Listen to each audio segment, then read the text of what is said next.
उस टाइम पे मेरे अराउंड 3 लाख कुछ फॉलोअर्स हो गए थे विद इन अ मंथ। तो अभी आप रिसेंटली 5 सितंबर को I think Robert Kiyosaki sir से भी मिले थे। तो वो क्या, उसके पीछे क्या कहानी थी, कैसे मिले, ये सारा आप थोड़ा सा शेयर करें। ट्रेडर वाला जो है, जो लारा दत्ता के थ्रू मिला था, that is because of the recognisation and एक लाइव कंपटीशन रहा था। यूट्यूब पे काफ़ी क्लटर्ड मार्केट है और बहुत सारे इन्फ्लुएंसर्स पहले से ही हैं वहाँ पे।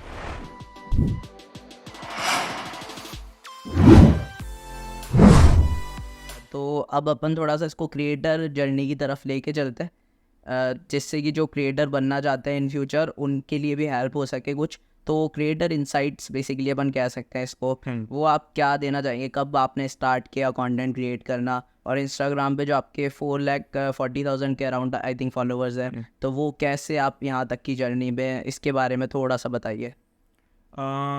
तो बेसिकली जब मैंने अपनी जो कंटेंट स्ट्रेटेजी थी मेरी, पहले तो मैं बहुत पहले से कंटेंट बना रहा था, पर हमारा रील्स पे इतना ज़्यादा फोकस नहीं था, वीडियो बेस्ड भी कंटेंट पे हम इतना ज़्यादा फोकस नहीं करते थे। मेनली नॉलेजेबल होना चाहिए। ये टिकटॉक के बाद में स्टार्ट हुआ है कि शॉर्ट फॉर्म पे लोग शिफ्ट हुए हैं। पहले हमने लॉन्ग भी बनाया है, वो भी वर्क करा है, या फिर हम लाइव आकर के भी सबसे डिस्कशन करते थे, हम 2-2 घंटे के लाइव करते थे इंस्टाग्राम पे ही। हाँ, तो बहुत सारी स्ट्रेटजीज थी जो चेंज होती जा रही हैं और अभी भी लगता है होती जाएंगी। हमने ये भी नोटिस करा है कि हमारे 2 अकाउंट है, एक टारगेट अकाउंट्स नाम से हमारा एक अकाउंट है, वहाँ पे हम रील्स डालते हैं तो उस पर इतने व्यूज़ नहीं आते, क्योंकि वहाँ पे शुरू से ही पोस्ट डलते जा रहे थे, तो पोस्ट पे ही वहाँ पे रीच आती है। तो अगर आप रील्स पे हो, अगर आप पहले से पोस्ट डालते जा रहे थे, तो आपका पोस्ट ही वर्क करेगा। उसको रील्स में कन्वर्ट करने के लिए, रील्स पे रीच लाने के लिए आपको एक नया अकाउंट बनाना पड़ेगा, या फिर इसको बहुत लंबे टाइम तक इस पे रील्स बनाना पड़ेगा।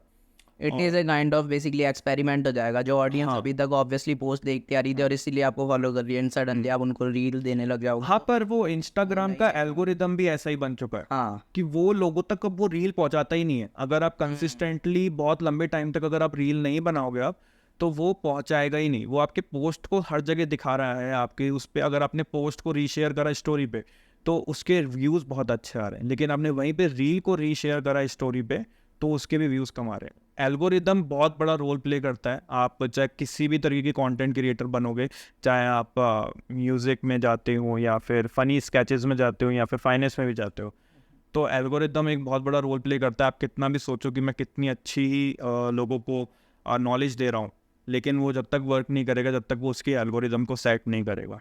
तो कब से, किस ईयर की बात है आपने जब से स्टार्ट किया? मैंने मेरा जो पर्सनल फाइनेंस का जो स्टार्ट करा था, वो लास्ट 2022 मई से स्टार्ट करा था, एंड 1 मंथ बाद ही मेरी एक रील वायरल हो गई थी। जून में, जून 4 को मैंने एक रील डाली थी, जो 7 जून से वायरल होने लग गई थी। वो भी इन्वेस्टमेंट से रिलेटेड ही थी। मेरी स्ट्रेटेजी ये थी कि मैं कुछ भी ऐसा शेयर करना चाहता हूँ तो वो 30 सेकंड से नीचे का होना चाहिए। 60 सेकंड का हमें अलाउड था, लेकिन मैं 30 सेकंड का ही बनाता था। 32 सेकंड मैक्स टू मैक्स करता था अपनी। बहुत ज़्यादा रील्स को शूट करने में इतना टाइम नहीं लगता था, एडिट करने में इतना टाइम नहीं लगता था, जितना उसके स्क्रिप्ट में काम करना पड़ता था, क्योंकि 30 सेकंड में आपको एक रील ख़त्म करनी है, एंड उसमें आपको पूरा कॉन्सेप्ट समझाना है। एंड देन वो भी एक स्किट होता था। स्किट मतलब 1% नहीं है, यहाँ पे 2% लोग आपस में डिस्कस कर रहे हैं, जिसमें डबल रोल मैं ही करता था। तो वो जर्नी अच्छी रही थी। टाइम पे मेरे अराउंड 3 लाख कुछ फॉलोअर्स हो गए थे with in a month. 1 month के स्टार्ट करने अब के बाद। एकदम से स्पाइक आया 1 हाँ, लाख का। क्योंकि मैं एक भी दिन वेस्ट नहीं कर रहा था वहाँ पे। इवन संडेज को भी मेरी रील डल रही थी, एंड डेली आप एक रील डालते ही हैं एक ऐसा? रील डल रही थी। तो कितने टाइम तक आपने कंसिस्टेंसी मेंटेन की थी? ये जून में जब वो रील वायरल हो गई थी, उसके बाद में हमारे कुछ 3 लाख पे हम पहुंच गए थे। तो उसके बाद में हमने उसको वीक में हमने 3 या 4 पे पहुंचा दिया था। मतलब पहले वीक में 7 या 8 थी, लेकिन उसको बाद में हमने 3 to 4 कर दिया, क्योंकि इतना कंसिस्टेंट हम भी नहीं हो पा रहे थे। एक स्क्रिप्ट पे ही हमें 6 आवर्स का टाइम लग रहा था, क्योंकि उस पर प्रॉपर रिसर्च, हम कुछ ऐसा नहीं कि किसी का कंटेंट कॉपी कर लिया या फिर उसका डाल दिया। फाइनेंस फील्ड में बहुत मुश्किल भी होता है इतने कम टाइम के अंदर कैसे इतने कॉम्प्लिकेटेड जो टॉपिक्स है वो आप डिस्क्राइब कर हाँ, पाओ। उसको हम 60 सेकंड का भी बना पा रहे थे, लेकिन उसको फिर हमें और छोटा करना है, तो हमें उसके अंदर बहुत क्रॉस चेकिंग करनी पड़ती थी, बहुत चीज़ें चेक करनी पड़ती थी कि ये पॉइंट मिस ना हो जाए। फिर कैप्शंस के अंदर हमें कैप्शंस लिखने में भी आधा घंटा लगता था, 1 घंटा लग जाता था, कि हम जो चीज़ें वहाँ पे कवर नहीं कर पा रहे, वो कैप्शंस के अंदर कम से कम कवर करें। ओके, सो ये सारा का सारा काम जो आप बता रहे थे वो आप खुद से ही मैनेज करते थे या फिर कोई उसमें team आपने 70% मेरा था, लेकिन मेरे पास पूरी टीम है जो चार्टेड कितने अकाउंटेंट्स लोग की हैं। 7 लोग हैं मेरे पास ओवरऑल, और 4 लोग एडिटिंग और बाकी सब टीम में हैं। तो वो सब वैसे ट्यूटर्स हैं, मेरी जो अकेडमी है टारगेट अकाउंट सब में पढ़ाते हैं। सारा कंटेंट हम सबकी तरफ से आता है, लेकिन 80% ऑफ जो टाइम आ रहा था वो मेरा और मेरी टीम का आ रहा था, जहाँ पे हम उस कंटेंट के अंदर कैसे वर्क करें। देन जो फाइनल मेरा टाइम लग रहा था उसमें मैं बोलूँगा कि उस 80 में से 50-60% मेरा ही था, क्योंकि वो कंटेंट तो बड़ा बन के आता था, रिसर्च तो हो जाती थी, लेकिन अब उसको छोटा करना जो था 30 सेकंड के अंदर बनाना, ये आप वहाँ खुद पे कर सारा रहे थे काम, सारा। सबसे बड़ा काम वही प्रॉब्लम था। ग्रेट। तो ये जो मतलब आपके इंस्टीट्यूट में जो ट्यूटर्स थे आपने उनकी हेल्प के थ्रू ही ये सब किया है, तो कोई एडिशनली आपने रिक्रूट नहीं किए स्पेसिफिकली नहीं, कंटेंट के लिए स्पेसिफिकली कोई रिक्रूटमेंट नहीं करी। बहुत सारे लोग हमारे पास आए कि सर हम बहुत सारे मतलब हम स्क्रिप्ट राइटिंग करते हैं, हम रिसर्च करते हैं आपके लिए, ये सब करते हैं। हमने उनके साथ में वर्क करने की ट्राई करी, लेकिन कुछ यूज़फुल नहीं मिला। वो किसी की कंटेंट को ही कॉपी करके हमें सेल आउट कर रहे थे। तो हमने इसमें काफ़ी मनी भी वेस्ट करा। हमने बोला कि अगर अच्छा आप दीजिए 2-3 स्क्रिप्ट लिख करके। फिर भी आप बताना चाहें। हमने करीबन 500 से 1000 रुपीज़ पर स्क्रिप्ट पे पैसे वेस्ट ही करें, 30 सेकंड की रील के। हाँ। उन्होंने रील्स भी हमें बड़ी बना करके दी। हमने उनको बोला था कि स्पेसिफिकली हमें आप बना के दो, 30 सेकंड का कुछ बना के दो, लेकिन उन्होंने 45 से 60 सेकंड का कुछ बना के दिया, या 90 सेकंड का कुछ बना के दिया, एंड उसमें भी कुछ यूज़फुल नहीं निकला। मतलब उनकी जो रील्स थी वो किसी की कॉपी थी, जो उन्होंने स्क्रिप्ट दी वो किसी की कॉपी थी, और हमने उनको प्रूफ भी दिखाया। फिर भी हमने एंड अप लाइक कि हम किसी से क्या ही बात करें, हम ये लीजिए, हमने पहले से आपसे बात कर रखी थी, तो ये आपका मनी लीजिए। तो अभी इन हाउस जो टीम है उसी के साथ में अभी भी आप रेगुलर? हाँ, अभी हम रेगुलर कर रहे हैं। अभी हमने 2 महीने से पॉज ले रखा है। हम थोड़ा सा पर्सनल जो प्रोजेक्ट्स पे वर्क चल रहा है, हम एक और कोर्स लॉन्च कर रहे थे, तो उस पर वर्क चल रहा था personal finance related. And October से हमारा फिर से कंटेंट आ जाएगा। हम कोशिश ये करेंगे कि अराउंड 40-50 रील्स पर मंथ हम अपलोड करें, और फेसबुक पे हम 100 to 150 reels per month upload करें। ओके, सो यूट्यूब के ऊपर आपका इतना फोकस नहीं रहता है गैस? यूट्यूब पे काफ़ी क्लटर्ड मार्केट है, और बहुत सारे इन्फ्लुएंसर्स पहले से ही हैं वहाँ पे। तो हमें लगेगा कि जब एक अपॉर्चुनिटी ज़्यादा बेटर लगेगी तो हम वहाँ पे करेंगे। अभी हमारा कुछ इतना वो नहीं है। ऐसे हैं हमारे पास में 11,000 कुछ फॉलोअर्स हैं जो हमने 1 मंथ में गेन करे थे, लेकिन हम वहाँ पे कंसिस्टेंट नहीं हो पाए। अराउंड 25 लाख चैनल व्यूज़ आपके थे, मैंने चेकआउट किया था पर्सनली भी। तो वहाँ पे अभी रेगुलर व्यूज़ आ रहे हैं या फिर अब आप पूरी तरीके से सिर्फ इंस्टाग्राम? अभी अगर मैं बात करूँ तो 12,000 to 3,000 to 12,000 के बीच में कोई एक शॉर्ट पे व्यूज़ आते हैं अगर हम अपलोड करते हैं। वो पर डे आते हैं, मतलब एक दिन आएगा और उसके बाद में स्टॉप हो जाएगा। शॉर्ट्स फीड के अंदर हाँ, बेसिकली जो आता है। तो वो रेगुलर नहीं है। इसी चीज़ के कारण हमें थोड़ा यूट्यूब इतना यूज़फुल नहीं लगता। जैसे इंस्टाग्राम पे रेगुलर व्यूज़ आते रहेंगे, कुछ दिन फर्स्ट डे कुछ व्यूज़, सेकंड डे कुछ व्यूज़, थर्ड डे कुछ व्यूज़। यूट्यूब ऐसा नहीं है। यूट्यूब पे एक दिन में व्यूज़ आएगा तो आएगा, उसके बाद में अगर आपके पास में बहुत बड़ी पॉपुलेशन होगी, आपको फॉलोअर बेस होगा, जब भी आपके वो रेगुलर बेसिस पे व्यूज़ आते हैं। तो यूट्यूब के इस एल्गोरिदम के कारण हम वहाँ पे कंसिस्टेंट नहीं हो पा रहे। प्लस कुछ एक गाइडलाइंस वहाँ की ऐसी है कि वहाँ पे हम जो कंटेंट डालते हैं उसमें कई बार कमेंट सेक्शन बंद हो जाता है, या कुछ बहुत सारी प्रॉब्लम्स हैं। तो हम उस पर एक डील करने के लिए एक SMM हायर करेंगे सून। SMM को थोड़ा सा छोटे क्रिएटर्स के लिए सोशल मीडिया मैनेजर, जो कि उस चीज़ को परफेक्टली जानता हो, या किसी इन्फ्लुएंसर को उसने गाइड करा हो उस पर, या उनके साथ वर्क कर रखा हो, तो हम उनके साथ जाएंगे और फिर बाकी क्या चैनल्स पे भी देखेंगे। लिंक्डइन पे हम रेगुलर अभी एक्टिव हैं, एंड फेसबुक पे एक्टिव हैं, इंस्टाग्राम पे भी। लिंक्डइन पे तो आप न्यूज़लेटर वगैरह करते होगे जो न्यूज़ अगर हम बात करें तो उस पर भी हम पर्सनल फाइनेंस से रिलेटेड ही पोस्ट डालते हैं, जो कि रिटर्न में रहता है, मतलब वहाँ पे टेक्स्ट बेस्ड फॉर्मेट में ज़्यादा वर्क रहता है। तो वो अगर जो लोग प्रोफेशनल होते हैं उनको वीडियोस में इतना नहीं पसंद है कि वो सब देखना, तो वो लोग उसको देख करके भी अपने आप को पर्सनली फाइनेंस में एक्नॉलेज कर सकते हैं। तो इस कंटेंट को आप मोनेटाइज कैसे करते हो? मतलब ये जो ऑडियंस है इसके अंदर से ही कुछ लोग जो आपके कोर्सेज परचेज करते हैं, यहाँ से ही आपका मेन सोर्स ऑफ इनकम है या फिर इसके अलावा कुछ और भी? बेसिकली मेरी जो सोर्स ऑफ इनकम है वो मेजरली ट्रेडिंग और इन्वेस्टमेंट ही है। मेरा ज़्यादा अभी कुछ फोकस नहीं कोर्सेज या इस पे, बट हाँ हम कुछ प्रोजेक्ट्स पे वर्क कर रहे हैं जहाँ पे काफ़ी कम प्राइजेस में लोग अपना पर्सनल फाइनेंस अभी भी है, लेकिन हम उसको और भी कोशिश कर रहे हैं कि कुछ एक ऐसी पर्सनल फाइनेंस की चीज़ें जो सबसे कम से कम सबसे ज़्यादा इंपॉर्टेंट होनी चाहिए एज अ सैलरीड पर्सन या एज अ बिजनेस। जब आप नया नया स्टार्ट कर रहे हो तो उनके लिए हम बहुत कम प्राइजेस के अंदर कोर्सेज लेके आ रहे हैं, जिसमें मेजरली हमारा फोकस यही रहेगा कि हम भी थोड़ा सा अर्न कर लें उसमें से कुछ एक परसेंट, चाहे से वो 5 to 10% ही हो, लेकिन एटलीस्ट उससे 1000% सामने वाले को हेल्प मिलनी चाहिए। तो अभी जो आप कंटेंट से मतलब ये अपने कोर्सेज वगैरह सेल करके कमा रहे हैं, उसको अभी आप अपनी इनकम में ले ही नहीं रहे, बेसिकली वो एक्सपेंसेस में ही आपका स्पेंड हाँ, हो जाता है। क्योंकि हमें बहुत सैलरीज देनी पड़ती हैं, कुछ करना पड़ता है, तो कितने कोर्सेज अराउंड आप सेल कर चुके अब तक? हम ऐसे तो 2011 से ही मैंने जब मैं पढ़ रहा था, जब से ही हमने स्टार्ट करा था, जब हमने एक एनजीओ स्टार्ट करा था, जब हम फ्री एजुकेशन देते थे अकाउंटेंसी से रिलेटेड। ओके। क्योंकि मेरी अकाउंटेंसी बहुत स्ट्रांग थी, तो मैं अकाउंटेंसी की ट्यूशन देता था, लेकिन उन लोगों को देता था जो लोग बहुत गरीब हैं, उन लोगों के पास में पैसा नहीं है। फिर धीरे धीरे हमने उनको ही स्टॉक मार्केट भी पढ़ाना स्टार्ट करा, जैसे उन्होंने 12th हमसे पढ़ ली, कुछ एक लोग और पढ़ने लग गए, then they have started giving donations, and तो हमने उसको धीरे धीरे फिर हमने कन्वर्ट भी कर दिया पेड कोर्सेज में। तो अभी तक अगर मैं बात करूं, मैंने जो फ्री एजुकेशन पढ़ाई है, जो हमने ऑनलाइन सेमिनार्स या कॉलेजेस में जाकर के मैंने जो पढ़ाया है, उसमें अराउंड 1,50,000 प्लस लोगों को हम पढ़ा चुके हैं, मैं पढ़ा चुका हूँ पर्सनली, एंड 13,000 हमारे पास पेड जो स्टूडेंट्स हैं वो पढ़ चुके हैं। Great great. तो ये जो आपको रिसेंटली एक अवार्ड मिला था जो आपने इंस्टाग्राम पे पिन भी किया हुआ है बेस्ट क्रिएटर का, तो वो आपको रिकॉग्निशन उन फॉलोअर्स की वजह से ही मिला या फिर उसके अलावा आपने कुछ एक कोर्सेज वगैरह किए उसकी वजह से आपको वो क्रिएटर वाला award मिला? ट्रेडर वाला जो है, जो लारा दत्ता के थ्रू मिला था, that is because of the recognisation, and एक लाइव कंपटीशन रहा था जहाँ पे हमने इंस्टाग्राम लाइव जा करके अपना हैंडल भी दिखाया था, एंड उसके बाद में हमने रेगुलर बेसिस पे ट्रेड भी करा था। रेगुलर हम जो ट्रेड करते थे, मैं सिर्फ थर्सडे को ट्रेड करता था, तो वो रेगुलर हम दिखाते थे, एंड वो मोस्ट प्रॉफिटेबल भी था, तो उस बेसिस पे वो रहा।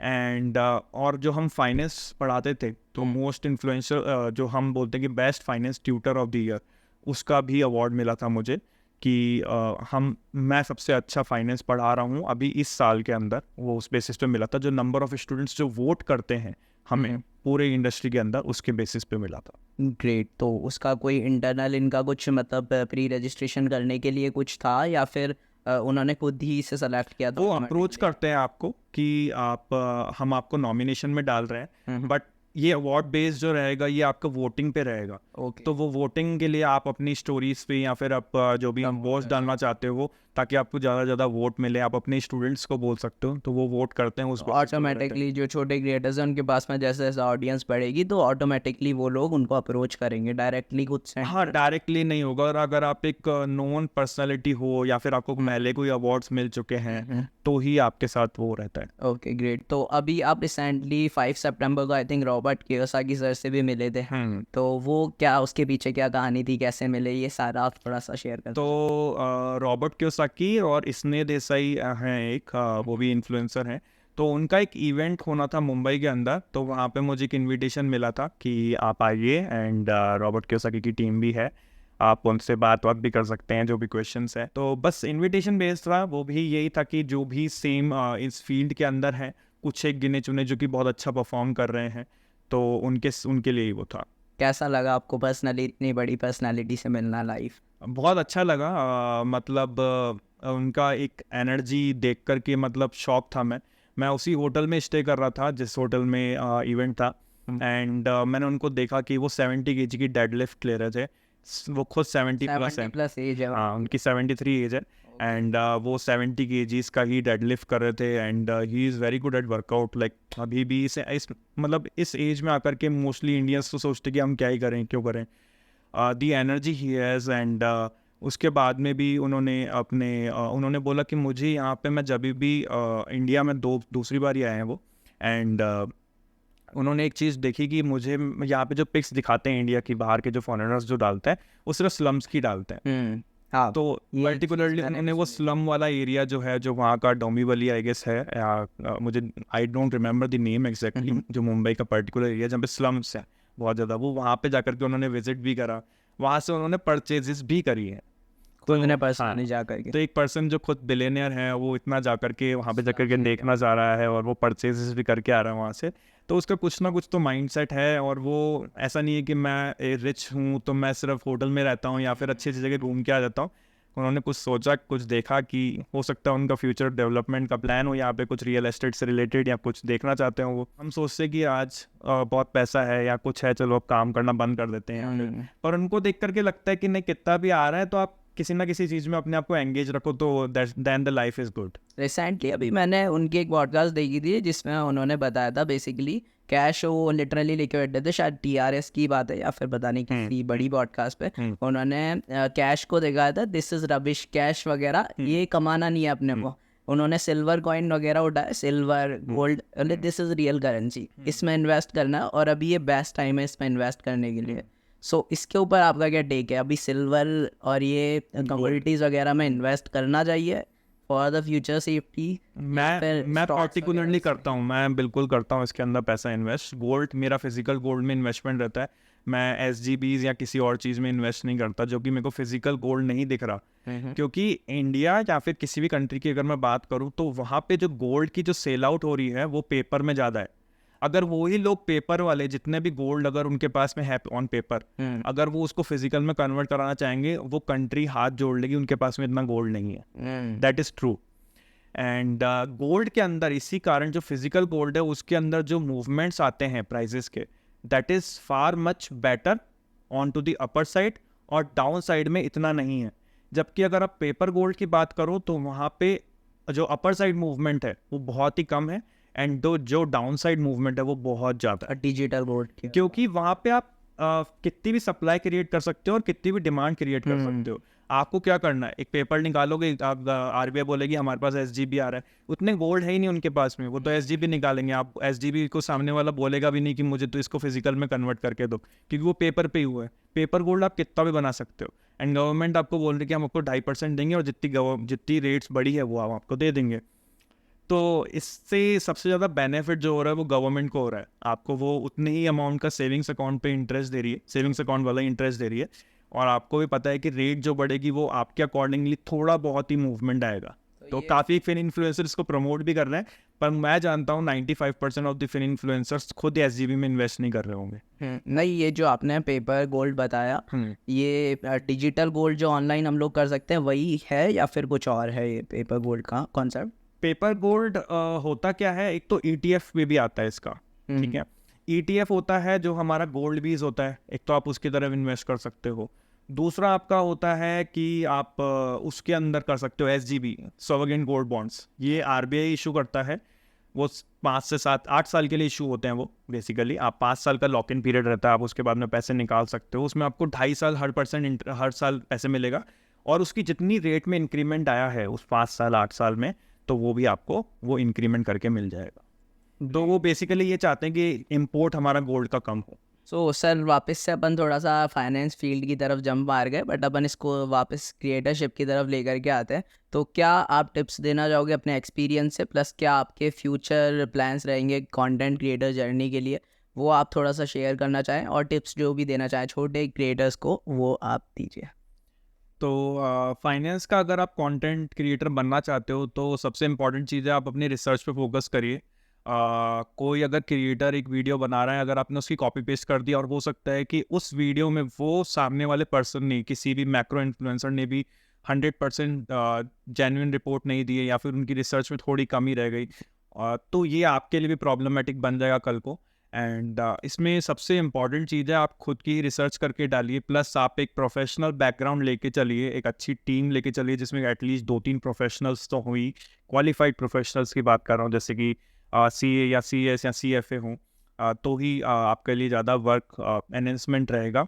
अगर आप सोच रहे हो कि यहाँ पे बस आप कॉपी पेस्ट करके कर लोगे तो हो सकता है आगे चल के SEBI की गाइडलाइंस के कारण आपको फंसना पड़ सकता है। तो स्पेशली फाइनेंस क्रिएटर्स अगर आप बनना चाहते हो, फाइनेंस क्रिएटर बनना चाहते हो, तो आपको इस चीज़ का थोड़ा सा ध्यान रखना पड़ेगा कि आपको उस चीज़ में पर्टिकुलरली नॉलेज होनी चाहिए। कल को आपके साथ कभी भी क्रॉस क्वेश्चनिंग हो सकती है। सक्सेसफुल इसमें होने के लिए आप कोशिश करो जितने छोटा सा छोटा कंटेंट बना सको, 30 सेकेंड या फिर 35 सेकेंड्स में आप क्लोज करने की कोशिश करो।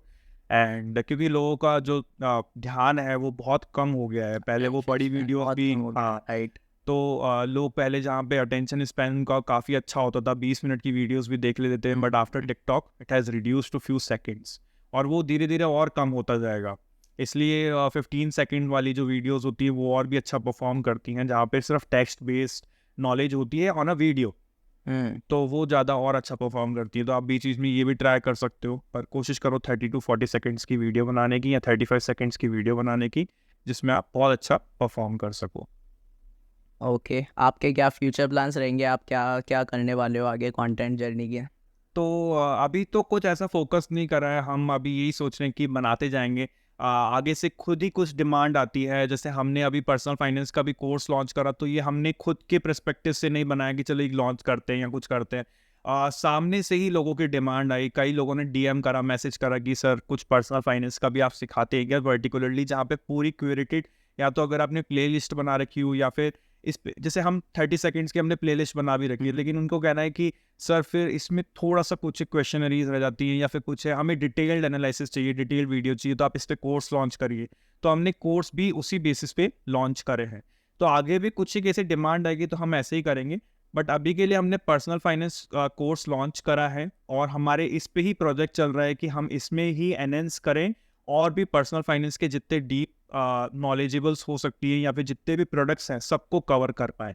एंड देन हम धीरे धीरे कैश से रिलेटेड या मनी से रिलेटेड कोर्स भी लॉन्च कर रहे हैं, जिसमें लोगों को पता तो है कि कैश कैसा है या फिर मैं सैलरी अर्न कर रहा हूँ या क्या हो रहा है, लेकिन उसको मैनेज करने का हमें नहीं पता, उसको अट्रैक्ट कैसे किया जा सकता है वो नहीं पता, कि हम उसको कैसे प्रॉपरली मैनेज करें या क्या करें। है वो पर्सनल फाइनेंस की फील्ड ही, लेकिन एक पर्टिकुलरली कैश से रिलेटेड भी एक कोर्स हमारा प्रोजेक्ट में है अभी। So it seems like very simple concepts होते हैं पर्सनल फाइनेंस के, लेकिन ये उतने ही कॉम्प्लेक्स होते हैं, जनरली होते नहीं है इतने सिंपल। हाँ, अब एक इसके छोटा लिए सा छोटा डिसीजन भी बहुत लाइफ चेंज कर सकता है। बहुत सारे, अब मैं एक एग्जांपल लेकर के ही इस पे बात खत्म करेंगे उसकी, क्योंकि पर्सनल फाइनेंस वैसे ही बहुत बात कर ली है। ईवी मैं ले लेता हूँ, यही लोगों की बात सुन के कि मैंने एक इलेक्ट्रॉनिक व्हीकल ले लिया, एक कार ले ली। जो कार मुझे 10 लाख रुपए की पेट्रोल या डीजल वेरिएंट में मिल रही है, वही मुझे ईवी मिल रही है 18 लाख रुपीस की, वही मॉडल, क्योंकि वो इलेक्ट्रॉनिक व्हीकल है। अब इलेक्ट्रॉनिक व्हीकल अगर मैं लेता हूँ उसके मैं 8 लाख रुपए ज़्यादा दे रहा हूँ। अब मैं वही पेट्रोल में चला रहा हूँ तो मुझे लगता है कि मेरे 10 रुपए में 1 किलोमीटर गाड़ी चल रही है। ये एक एवरेज है, नॉर्मल नंबर। अब अगर मैं उस 8 लाख रुपीस को एक्स्ट्रा दे रहा हूँ तो मतलब मेरी 80,000 किलोमीटर गाड़ी एक्स्ट्रा चलनी चाहिए। 8 लाख डिवाइडेड बाय 10, कि वो 10 रुपीस पर किलोमीटर चल रही है। तो मैं अगर 80,000 किलोमीटर वो गाड़ी चलाऊंगा जब मेरे लिए वो यूजफुल रहेगी। देन वही चीज अगर मैं ईवी में चलाता हूँ तो मुझे सिर्फ 72,000 का कॉस्ट आ रहा है, तो मैं उस 72,000 को भी कॉस्ट में इंक्लूड कर लेता हूँ। ठीक है, तो 72,000 डिवाइडेड बाय 10, देन अगेन 7,200, तो मैं 87,200 किलोमीटर अगर वो गाड़ी चलाता हूँ, जब भी मेरे लिए ईवी एक सक्सेसफुल बाइंग ऑप्शन है। ब्रेक इवन आने में बहुत ब्रेक इवन आने में मेरे पास 87,200 किलोमीटर्स। अब एक एवरेज निकाला गया जिसमें ये पता करा गया कि most of the families in India they drive only 5,000 kilometres per year. तो उसके हिसाब से मेरे 14-15 साल लग जाएंगे मुझे वो रिकवर करने में। और अगर मैं उसको डबल भी कर दूं 10,000 किलोमीटर्स, तो मुझे 7.8 ईयर्स कुछ लग जाएंगे। और इतने टाइम में एक गाड़ी की हालत फिर शायद उतनी अच्छी रहती भी नहीं है कि उसके बाद हम उसको अब वो 7-7.5 साल मुझे गाड़ी चलाने पड़ेगी, जब जाके मैं वो कॉस्ट रिकवर कर पाऊंगा पेट्रोल वाला। तो ईवी के चक्कर में बहुत सारे लोग इसमें फंस रहे हैं कि मेरा तो कॉस्ट ही नहीं लगेगा पेट्रोल का, लेकिन आप जो 8 लाख रुपए एक्स्ट्रा दे रहे हो उसको रिकवर करने में आपको 7-7.5 साल लगेंगे। देन सबसे मजे की बात है 10 साल में उसकी बैटरी की लाइफ खत्म हो जाती है। तो वो पूरा पार्ट ही, वो जो ईवी बनी हुई है वो सिर्फ बैटरी की बनी हुई है। अब वो बैटरी में ही आपका सारा पैसा चला जाएगा। 4 बैटरियां लगती है एक कार में, और वो ही सबसे मेजर एक्सपेंस होता है उसका। तो वो आपका फिर से 10 लाख रुपीस का एक कॉस्ट अट्रैक्ट करेगा, तो उल्टा घाटे का सौदा हो जाए। वो एक घाटे का सौदा है। एंड अभी इंफ्रा भी इतना अच्छा नहीं है, तो सीएनजी मैं सजेस्ट करूंगा जिन लोगों की ज्यादा ड्राइव होती है, नहीं तो पेट्रोल डीजल। तो ये अभी एक ही पार्ट पे हमने डिस्कस करा कि लोगों को लगता है कि चलो ठीक है फाइनेंस ही तो था, ये मेरी कार लेना तो मेरा फाइनेंस का ब्रेक इवन जब हमने निकाला 7-8 ईयर्स तक चल गया, जितना कोई निकाल भी नहीं पाता। वो तो आप एक्सपर्ट हो इस फील्ड में, so you know the calculations and तो ये मतलब फाइनेंस डिसीजन लिया मैंने, मैं कार ले रहा हूँ, लेकिन मैंने क्या सोचा था कि ये तो कोई भी मतलब ठीक है मुझे कार ही तो लेनी है, मैं इसमें कौन सा दिमाग लगाऊंगा। लेकिन दिमाग लगाना जरूरी है, क्योंकि वो 8 लाख को आप कहीं इन्वेस्ट करते तो वो कितना रिटर्न बन जाता। तो ये चीज़ बहुत मैटर करती है हर जगह। वो काफ़ी चीज़ें इंडिया में लोगों को सीखने की ज़रूरत है पर्सनल फाइनेंस से रिलेटेड। आई होप आपके कोर्सेज हेल्प करेंगे, मैं भी ज़रूर पर्सनली परचेस करूँगा, सीखूँगा काफ़ी सारी चीज़ें। Thank you sir, thank you so much